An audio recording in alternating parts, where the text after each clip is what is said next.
ஓம் ஸ்ரீ சாய்ராம். அத்தியாயம் 8.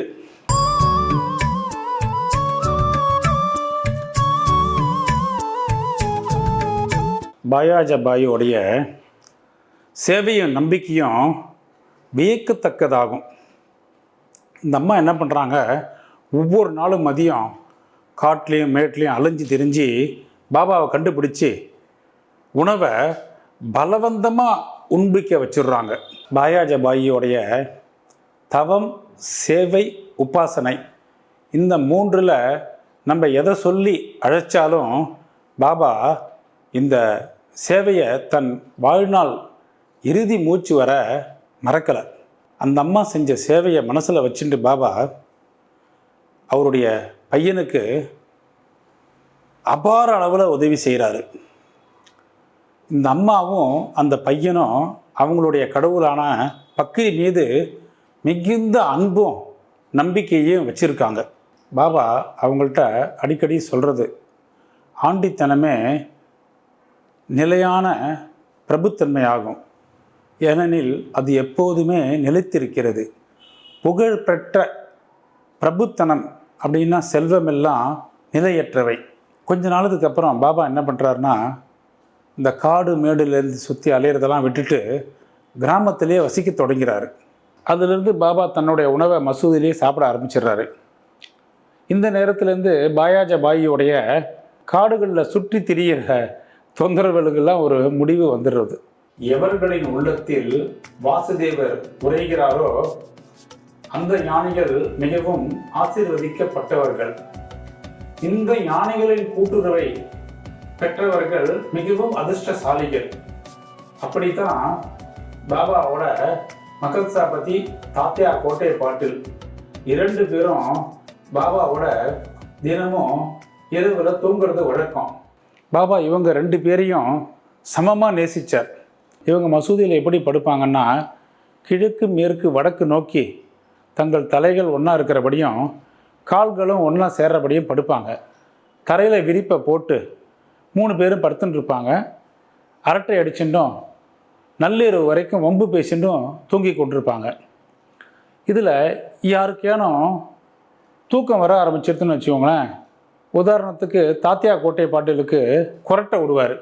அப்படி இருந்தால் என்ன பண்ணுவார்னா, பாபா அவரை பக்கவாதத்தில் அழுத்தியும் தலையை பிடிச்சி விட்டும் அவரை எழுப்பி விட்டுருவார்.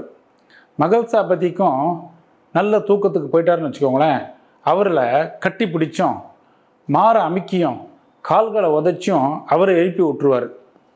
இப்படி தான் தாத்தியா கோட்டை பாட்டில் பாபாவுடைய கூட்டுறவில் 14 வருஷம் அவரோட மசூதியில் தொங்கியிருக்காரு. அவங்க அப்பா இறந்த பிறகு அவருக்கு குடும்ப பொறுப்பை ஏற்க வேண்டிய கட்டாயம் வந்துடுறது. அதிலிருந்து அவர் என்ன பண்ணுறாருன்னா, தன்னுடைய வீட்டிலேயே தூங்கிடுறாரு. எத்தனை மகிழ்ச்சியும் மறக்க இயலாததுமான அந்த நாட்கள்.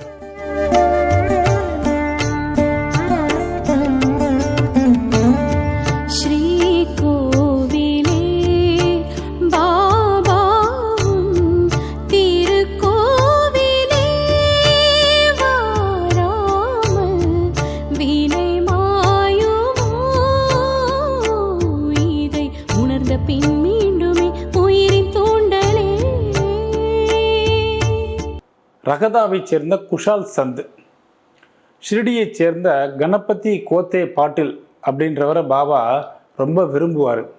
அதே மாதிரி ரகதாவை சேர்ந்த சந்தர்பன் செட் மார்வாடி, அவரையும் பாபா சமமாக நேசித்தார். சந்தர்பன் செட் மார்வாடி காலமான பிறகு அவருடைய சகோதரரான மகன் குஷால் சந்தை அதற்கு சமமாகவோ இல்லை அதுக்கு அதிகமாகவோ நேசித்து அவருடைய நலனில் கண்ணும் கருத்துமா இருந்து வந்தார். பாபா சில சமயம் தன்னுடைய நண்பர்களோட மாட்டு வண்டியிலேயோ குதிரை டோங்கா அப்படின்னு சொல்லுவாங்க இல்லையா, அந்த வண்டியிலேயோ ரகதாவுக்கு செல்வார். அந்த கிராமத்து மக்கள் என்ன பண்ணுவாங்கன்னா, நுழைவாயிலேயே பெரிய பேண்டு வாத்தியம் மேளதாளத்தோட பாபாவை வரவேற்று அவர்கிட்ட வணங்கி ஆசீர்வாதம் வாங்கிப்பாங்க. பெரும் வியப்புலியுடனும் விழா குலத்துடனும் பாபாவை கிராமத்துக்குள்ளே அழைத்து செல்வார்கள். குஷால் சந்த் இருக்கார் பார்த்தீங்களா, அவர் என்ன பண்ணுவார்னா பாபாவை தன்னுடைய வீட்டுக்கு அழைச்சின்னு போய் பெரிய சிம்மாசனத்தில் உட்கார வச்சு நல்ல உணவை பாபாவுக்கு பரிமாறுவார். கொஞ்ச நேரம் பாபா அவங்களோட சரளமாக பேசி மகிழ்ச்சியாக இருந்துட்டு அனைத்து மக்களுக்கும் ஆசிகளையும் அன்பையும் வழங்கிட்டு ஷிரடிக்கு திரும்பி வந்துடுவார். தெற்கே ரகதாவும் வடக்கே நீம்கானும் ஷிரடிக்கு மையத்தில் இருக்குது. பாபா தன் வாழ்நாளில் இந்த 2 இடத்த தவிர வேறு எங்கேயுமே சென்றதில்லை. பாபா எந்தவித ரயில் வண்டியையோ பார்த்ததோ பிரயாணம் செஞ்சதோ கிடையாது. ஆனால் அவருக்கு வண்டி வரும் நேரம், புறப்படும் நேரம் எல்லாம் அவர் அறிவார். பக்தர்கள் பாபாட்ட மசூதிக்கு வந்து நமஸ்கரிச்சுட்டு விடைபெறும்போது பாபாவுடைய அறிவுரைகளை ஃபாலோ பண்ணவங்க நன்மை அடைஞ்சார்கள். அறிவுரையை சரியாக ஃபாலோ பண்ணாதவங்க துன்பத்துக்கு ஆளானார்கள் அப்படின்றத நம்ம அடுத்த 9வது அத்தியாயத்தில் காண்போம். ஓம் ஸ்ரீ சாய்ராம்.